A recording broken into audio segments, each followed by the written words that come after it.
back to another edition of Husky Mag. I'm Scott Hannenberg. And I'm Bobby Bullock. Now, Scott, you look back on this past year, and in almost every season you'll find a St. Cloud State team ranked on top of the leaderboard. Now, the men's hockey team, you'll find the track and field program, and of course the wrestling team, who brought home another national championship medal. And now another successful team who's looking to finish out strong again in the 2016 season is the baseball team. Well, that's right. I mean, we could go on and on about the powerhouse programs here at State, but before we go any further, let's talk about one of these programs, the baseball team. Now, coming into last week, the Huskies found themselves ranked at #1 in the nation as they hosted Concordia St. Paul in a tough matchup Wednesday night. Now, Game 1, Huskies found themselves on the board early as Zach Hoffman hit a single RBI to bring in Kyle Leeser to put them up 1 in the first inning. The Beavers answered in the third as they brought in 3 runs to put them up 2, and Kyle Leeser and Carl Sorensen were names to note late in the game for the Huskies as Sorensen hit a triple in the third and Kyle Leeser put one over the fence in the 7th. But that wouldn't be enough as Connor Olson smacked a grand slam to bring in 4 runs late in the 6th. The Bears would go on to win 7-5. Well, luckily for the Cardinal and Black, Game 2 of the Concordia series ended a bit more promisingly. Brandon Arnold for the Huskies put up the first points on the board as he had 2 hits on the day with an RBI. Both Zach Hoffmans had 1 RBI, 1 run, and 2 hits for the game in Game 2. As for Concordia, Tanner Holmquist had 2 hits with 2 RBIs along with his teammate Ryan Poppets, who had 1 RBI off of 1 hit along with a run. The Golden Bears couldn't make the difference, though, as they lose this game 2-4. Now, the St. Cloud State baseball team remains at home over the weekend as they took on NSIC rival Augustana University. Now, in Game 1, the Vikings charted an impressive 8-0 lead in the first inning, but the Huskies immediately answered in the bottom half as Brandon Arnold, who you mentioned earlier, Scott, started things off with a leadoff home run. Now, in the second inning, SCSU charged again as they took a 9-8 lead. Arnold again opened the inning with another home run, followed by RBIs from Zach Hoffman and Reese Gregory. The hitting didn't stop there as the Huskies pulled off an impressive win, 18-14. Ooh, that's a big one. That is huge. Ooh, yeah, wouldn't want to be on the other end of that. But hoping to take both games on the day, the Huskies kept the bats hot as they took on Augustana for Game 2 on Saturday. The Vikings' own Patrick O'Donnell started the game off with a walk-off home run. Then again in the second, O'Donnell hits a double, putting in Lucas Wilbur, making it 2-0. But it wasn't until the 4th inning that the Huskies show some light. Kyle Leeser takes to the plate and leave it to him to send one over the fence for the grand slam. Huskies stay on top in this one, finishing the game 9-6. Now, moving on to day 2 of play against the Vikings, the Huskies would take a 3-2 lead off a 2-run homer by Zach Hoffman, but they were unable to stop the Vikings' surge in the 4th and 5th innings. The Vikings scored 2 runs in the 4th and 3 more in the 5th to put the icing on the cake. Huskies fall 8-3 in Game 2. SCSU posted 1 run in the first off and an RBI single from Carl Sorensen, but not much more offense was provided for the Huskies as the Vikings out-hit them 10-8. Huskies would take the loss 5-1. St. Cloud State would take on the University of Mary this coming Wednesday. Well, now as we take a look at Game 2, senior Carl Sorensen singled one out, putting in Kyle Leeser for the first score in this game, but it was Augustana that responded in the second as Lucas Berry hit a double, bringing in 2. The Huskies' defense just didn't have things going their way as they let a man in on an error off of a bad throw. Now the Vikings overpowered the Huskies, taking the win in Game 2 with a score of 5-1. And now joining us tonight on the show is our sports reporter, Jeremy Lagos. How's it going, Bobby? Anyway, the Huskies will be hosting the University of St. Mary on Wednesday, April 20th. The top-ranked team in the nation leads all Division II baseball with batting average at a scorching hot .387 and ranks in the top 10 in home runs with 60 in just 32 games. The Cardinal and Black own a ridiculous 28-4 record with nearly half those wins coming in conference play. The Marauders will look to turn their 6-24 season around, hoping to improve on their 2-10 record on the road. First pitch for Game 1 is scheduled for 1:30 p.m., and Game 2 will begin half an hour after the conclusion of the first game. No, you never really expect to go down 8-0. I mean, we're a pretty good team, but Augie's an unbelievable team, but I don't think anybody expected it being down by 8 runs, and how we came back there was awesome. You get pitching like that, and that dang long ball, we're starting to hit, don't even have to put signals on over at third base. These guys, usually we do a lot of stealing and all that, but we've been hitting so many home runs. You just got to let the guys keep swinging, I guess. The baseball team is off to a brilliant start this year with a tremendous group of seniors. One of these seniors, superstar Reese Gregory. Reese, who is normally known for his arm on the mound, ain't too shabby with the bat either. Third on the team with a .440 batting average, he can slug the ball too, leading the team in long balls with 12. Head coach Pat Dolan likes what he sees from his senior. He's just a gamer, you know, National Pitcher of the Year, and he's putting up some numbers now where he's probably not going to be an All-American pitcher because he hasn't thrown much, but I mean, he's going to be an All-American DH for us with the numbers, and he's one of our best two-strike hitters, too. People don't realize that he doesn't really strike out much. He doesn't obviously steal a lot of bases, but I think he's got a dozen home runs and 50 RBIs in our 6-hole, and that's saying something. It isn't every day you meet someone with the very same name as you, but try playing on a team like that. Both Zach Hoffman and Zach Hoffman found it easier than it seemed. They had a word about what it's like to team up with someone who shares their name. It's not very often that two different men with the same name find their way on the same team. For the St. Cloud State baseball team, that rare occurrence has happened. I know he was coming in I was already a freshman here and he was getting recruited, and coach said we had another Zach Hoffman we're recruiting. It was a little different, but I don't know, it turned out pretty cool, and now it's kind of a cool story. Coming in, I was like, oh, he's probably going to be one of my better friends on the team, and we're pretty much the same person. We're back to back in the lineup. We same hitters in high school, and just followed us all the way through college. Despite being different people, the Zach Hoffmans share more similarities than meets the eye. The two also bat back-to-back in the batting order during games. If he strikes out, I'll go up and try and pick him up in the dugout, and if he gets a walk, I'll try and hit him in. It's always nice knowing he's behind me. I mean, he's a really good hitter. I mean, pitchers kind of don't want to pitch around me because they know he's behind me. When you're in the stands at the baseball games and you hear the Hoffmans being announced as they go up to the plate, you can also hear the unique nicknames that are used to help differentiate between the two. I don't know where he got his nickname, but I got mine when I was in high school, and then it just stuck with me all the way through college. I've had the nickname Butch since kind of I've been little, and it kind of stuck with me since I've been here. And Squatch has been, I don't know, we kind of came up with it his freshman year. He didn't talk a lot, but he's a big dude, so I don't know, our coach kind of still gets us confused, and he'll say Butch, but he's really talking to Squatch. Not only has baseball brought the men together, but the unique bond that Zach Hoffman and Zach Hoffman share has shown them that they will be friends for life. I think coming in with the same name, we knew we were going to bond, and it just happened on and off the field, and he's going to be a great friend for life. Hoff's a great guy. We get along off the field. You know, he's probably a little better hitter, but I'm probably better looking than him. And yeah, we give each other crap here and there, and it's been a fun time with him. Now the Cardinal and Black hit the diamond again tomorrow at 1:30 at UMary. Well, when we come back, we check up on some St. Cloud State softball team. Stick around. We'll be right back.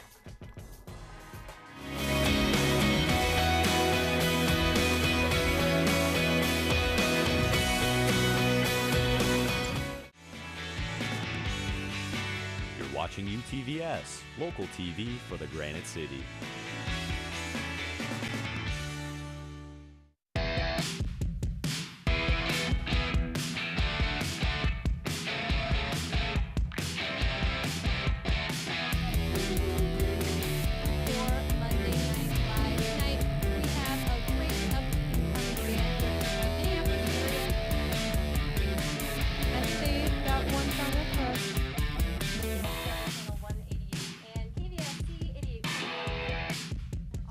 Bring us up to 10.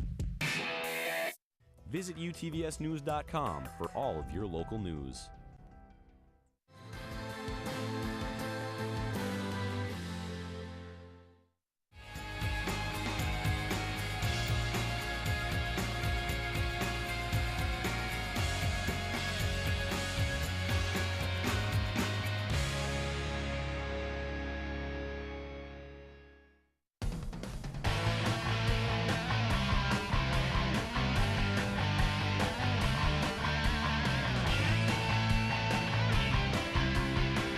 Now, keeping things on the mound, but moving towards the Lady Huskies, the St. Cloud State softball team was also in action on Wednesday, taking on the Bemidji State Beavers in a doubleheader. Now, it was a slow start for the Cardinal and Black, as 5 out of the first 6 Huskies struck out. They continued to rally, though, as Alyssa Clado got the first hit of the game in the top of the 3rd inning. Bemidji State would hit a home run in the 6th inning and again in the 7th. Jessica Gerger would grab one of her own, though, in the bottom of the 7th, but that wouldn't be enough as the Huskies fall 3-2 in Game 1 against the Beavers. In Game 2 of the doubleheader, the Huskies would get things going early. Bottom of the 1st inning, a sac fly and an RBI for Rebecca Haps, would score Abby Bunnell to earn the quick lead for the Cardinal in Black. And it would be a pitcher's duel for the next 4 innings until a 3-run shot by Jessica Yost would jump the Beavers out to a 3-1 lead. Next batter for the Beavers would produce the same result as Lindsey Peterson would go back-to-back, and Bemidji State would not look back. Huskies would score 2 runs in the 6th, but would ultimately fall to Bemidji State as they would complete the sweep and lose 4-3. Well, as we move from one diamond to another, the St. Cloud State women's softball team took on the Augustana Vikings this past weekend at Selke Field. The Lady Huskies were down early in the first game of the doubleheader and couldn't find a way to come back. The Huskies fall 5-2 in Game 1. However, Game 2 is a different story as senior Megan Larkin kicked off the 2nd inning for the Huskies with a single to get the ball rolling. Junior Rebecca Harps came up with a double, and yes, you guessed it, Jessica Gorger hit her 10th dinger of the season. The Vikings came back in town the 3rd with a 2-run homer, but the Huskies weren't done yet. Another rally in the 3rd inning, scoring 3 runs, would give the Huskies the lead, and they would keep it. Huskies win 9-2. Huskies Vikings Game 2, top of the 1st, Sarah Kennedy would single home Carly Peterson to open up the scoring for the Vikings. And in the bottom of the 2nd now, Abby Bunnell would draw the walk and look out as for Megan Larkin would score on the wild pitch. Huskies would tack on a couple of more runs when Rebecca Harps would double home 2 more with a deep fly ball into the right center field gap. And smell you later, Gramps. Jessica Gerger sent the pitch over the fence for a 2-run shot. Huskies lead 5-2. The Vikings wouldn't go down without a fight, however, as Shannon Peterson would say goodbye to that one with a 2-run homer of her own. Top of the 4th, Kennedy would strike again as she would knot things up at 5-all. Huskies would go on to win this one 10-5. The softball team was added again Sunday morning in a doubleheader against the number 2 ranked Wayne State. The Wildcats would score first as Emily Chandler drove in 2 runs off a single. Chandler again would hit a homer in the 5th inning, bringing in 2 more runs, helping them keep the lead 5-0. Now the Huskies were down the majority of the game until the 7th inning rolled around when Jessica Gerger put one on her own, put her rally cap on, hit a grand slam to make the score 6-5. The Huskies couldn't hold on enough as they lost their first game 6-5. And the party don't start until Abby Hicks walks in. She would single home Shelby Wapkin to kick things off in the 1st, and Sam O'Brien would then double her home, and the Wildcats would jump out to a 2-0 lead. Huskies would try to answer in the 2nd inning when Megan Hedstrom would score off of using her wheels to score off of the throw. And speaking of Hedstrom, she would show her prowess with the bat next, tying the game at 2-all with an RBI double with a shot to center. With the Huskies leading by 1, Sam would single home Lexi Luz to tie things up once again, and the game would go to extras where the Wildcats would go on to win 5-3. Well, after a busy weekend, the softball team remains at 23-26 on the season. They look ahead back to the mound this Wednesday against Minnesota State Moorhead, hoping to rebound as they will host the last home game of the regular season. This game also marks Senior Recognition Day as the Huskies will say goodbye to 4 seniors that will take to Selke Field one last time. The doubleheader is scheduled to start tomorrow at 3 and 5 p.m. over at Selke Field. Now in the studio now we have our sports analyst, Austin. Austin, we have so much to talk about. We better jump right into it. We're talking about the softball team here at St. Cloud State. So what has been the toughest challenge for the softball team up to this point in the season? Well, Scott, I think the toughest challenge for the Huskies this season is they've been having a solid season statistically, but the really tough thing is the competition they have. St. Cloud State is having a solid year statistically, batting .296 on the season with an on-base percentage of .351. Not to mention they also have a team ERA of 3.74. Those are solid stats, Scott. The real problem lies within the competition. Teams like Augustana, Wayne State, and Minnesota State are all batting above .330. Minnesota State also has a mind-blowing 1.18 ERA on the season. Well, when I was looking at the stat sheets, as the season went on, the Huskies seemed to be batting and pitching pretty well, above average and better than their opponents. But however, their record was still below 500. I mean, what can you tell us about that? You know, that is a fantastic question, Scott. I was definitely wondering about that myself. When the Huskies go head-to-head against other opponents, St. Cloud State bats .296, and while their opponents are only batting .285. Adding on to that, the Huskies have a team ERA of 3.74 once again, while their opponents have a 3.99. When I take a deeper look into this, what I realize is the Huskies have had 10 wins by 4 or more runs, and in their losses, which they've only suffered 12 of them by only 1 or 2 runs. A huge plus to take out of this is that this Husky softball team is always dialed in every single game. Well, all right, Austin. Now let's switch gears a little bit to the end of the season. So where do the Huskies sit as we approach playoffs? Well, right now, St. Cloud State has an overall record of 23-26 and a conference record of 9-15. That puts us in 10th place in the NSIC standings. They have 6 games remaining on the schedule, all against MSU Moorhead, University of Mary, and Minot State, all of which who are lower in the conference than St. Cloud State. This will definitely be a golden opportunity for the Huskies to snag some wins and boost their confidence and possibly put them in a better seed heading into the playoff time. Oh, that's great to hear. What is the key for the Huskies heading into the NSIC playoffs? Well, these last few games are definitely going to be a major key in heading to the playoffs. St. Cloud State has been through a bit of a rough patch these last couple weeks, losing 9 out of the last 10 games. What the Huskies need is definitely a confidence boost. And like I said before, the Huskies are more than capable of picking up all 6 of these wins to tap off the season and acquire some big momentum heading into these playoffs. Well, that's it. Well, let's hope that the softball team finishes off the season as well as they started it, because good starts usually end in good finishes. Absolutely. Thank you, Austin. Yep. Well, after the break, football season is still a ways away, but the football team here is already in full swing. But first, the men's and women's track and field team hit the ground running at their latest meet. Local TV for the Granite City.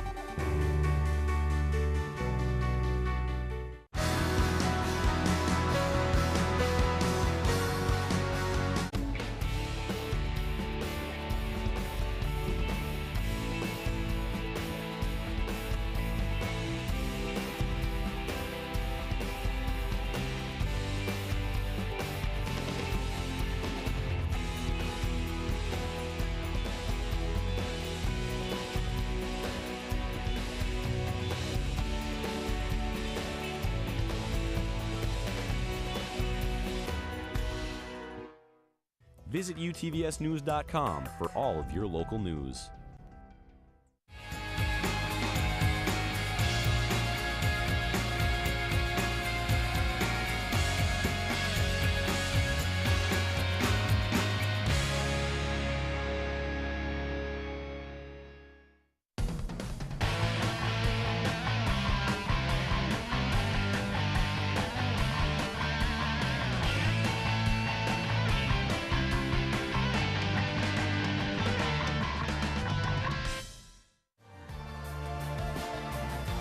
Watching UTVS, local TV for the Granite City. Well, one athletic program that doesn't get the recognition it deserves is the track and field team here at St. Cloud State. After winning a total of 5 events on the afternoon, they should be given a little more respect as they had 13 top 3 finishers along with 5 gold medals. It was all field athletes who took the glory as senior thrower Ryan Johnson won the men's hammer as he threw better than his personal record, which also qualified him for the NCAA tournament. Along with his teammate, freshman Eliza Pitchford won the triple jump, which also qualified him for the NCAA Division II qualifying mark. Now, on the ladies' side of things, we saw a much similar success at the Holt Invitational as junior Patience Larcher paved the way for the Lady Huskies, winning the women's triple jump, breaking both the meet and facility record with a jump of 12.9 meters. Freshman Nicole Marper was also on top of the leaderboard, winning the 100-meter dash with a time of 12.2. The Huskies look to keep continuing their success as they head up north this coming weekend to take place in the Lyle Hokanson Classic this coming weekend. Well, if you're anything like me, football possibly can't come fast enough. Luckily for you Husky fans, the spring football game is coming up quickly, and Bobby Bolig has more for you on that right now. Huskies look to take the field again this Friday at 4:30 for their annual spring football game. Now I got a chance to talk to senior quarterback Nate Meyer to talk a little bit about what to expect come this spring game and also about the new recruits that are going to be joining the team next fall. Take a look at what senior quarterback Nate Meyer had to say.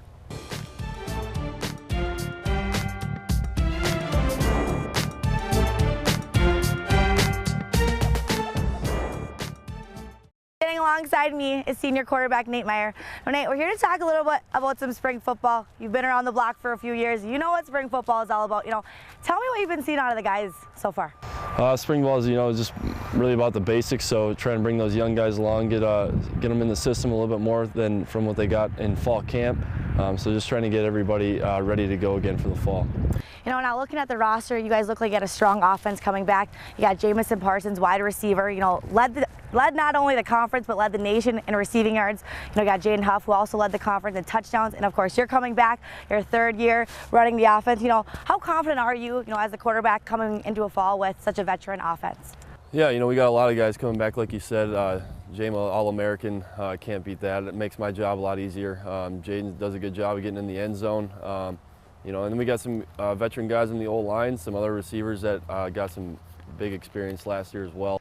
Now this Friday, you got the annual spring football game. How do you prepare, I guess, for a game such as a spring game? You're going against your own teammates. You're not going against, a rival in the conference. Is it more about timing? Is it more about hitting? Yeah, it's really to see who can make plays, see one of those younger guys are ready to step up. It's a little different than a regular game week during the season. We're not watching film and scheming up our own defense or anything like that. But like I said, just trying to see who's ready to play come next fall.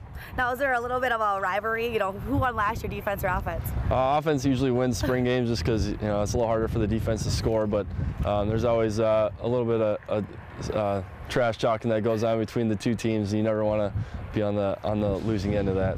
Well, we wish you the best of luck, and thank you for joining us. Thank you.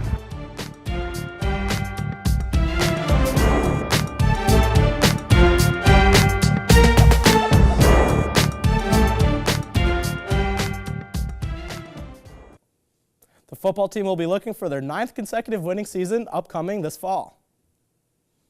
The final serve for the St. Cloud State men's tennis team was last Thursday at St. John's University. The charge was led by the singles competition, securing 6 consecutive wins in their 7-2 win over the Johnnies.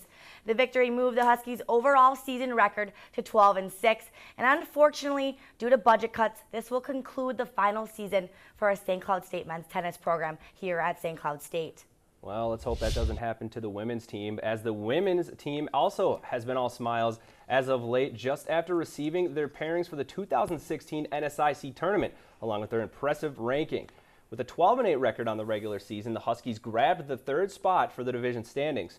After taking St. Catherine last weekend, this only helped boost the good postseason ranking as they topped St. Catherine 7-2 in singles competition. Alexi Ports is one name to note as she paced the season with a 15-4 record in singles play, helping lead the Huskies to the postseason. And get your popcorn ready. It's playoff time, baby. This Saturday, the NSIC tournament will kick things starting off at 11:30 a.m. at Oakdale Lifetime Fitness. The Huskies are the number 3 seed and will draw the University of Sioux Falls Cougars. Winner of the match will go on to play the winner of Upper Iowa versus Bemidji at 8 a.m. the following day. St. Cloud took their match against Sioux Falls at home earlier this year, 8-1.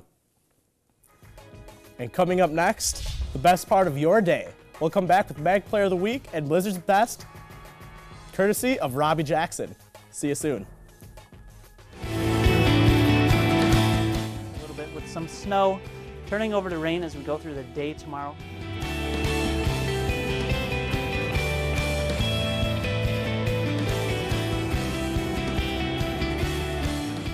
Currently, it's 44 degrees.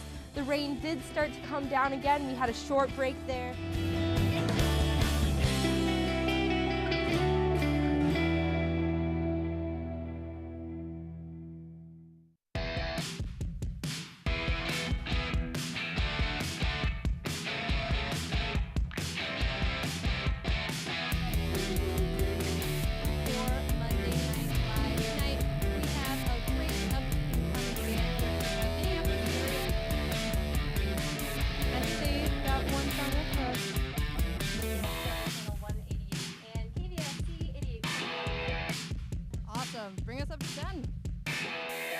Family fun for all ages. Powder Ridge Winter Recreation Area. Enjoy skiing, snowboarding, snow tubing just minutes south of St. Cloud. They provide rental equipment, lessons, 2 food service areas, and lounge. Check out their website at powderridge.com.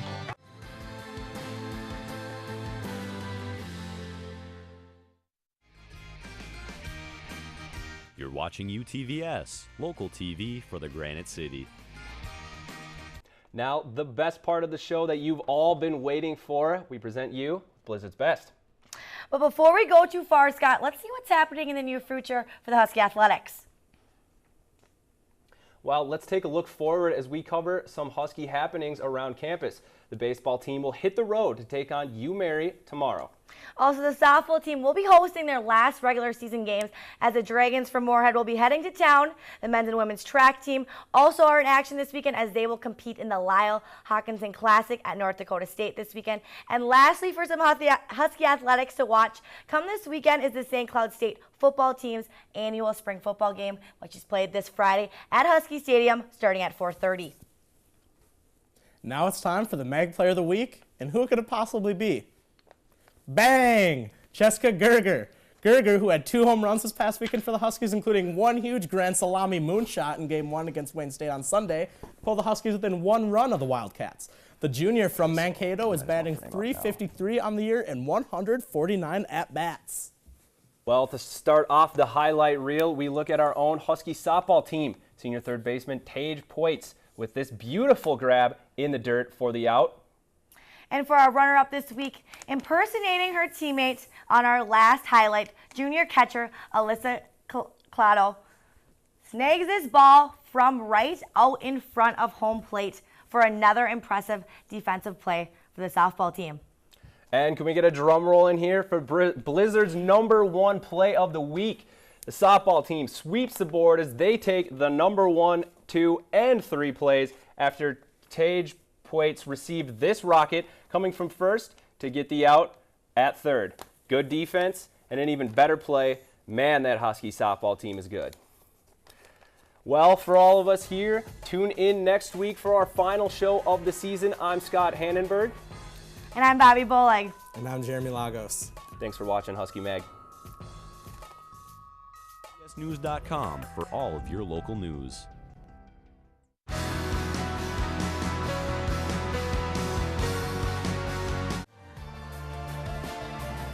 You're watching UTVS, local TV for the Granite City.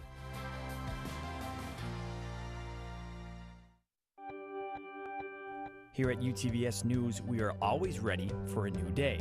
Welcome to UTVS News tonight at 6 o'clock.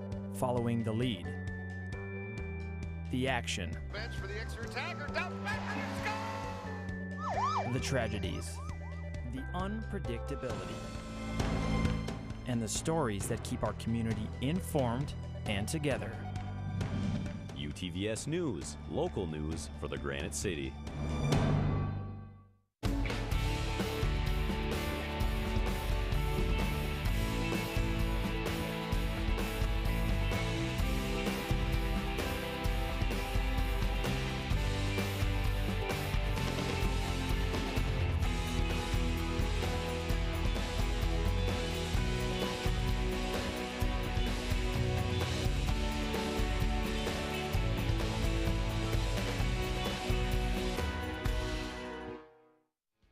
Visit UTVS.com and learn more about SCSU's television station.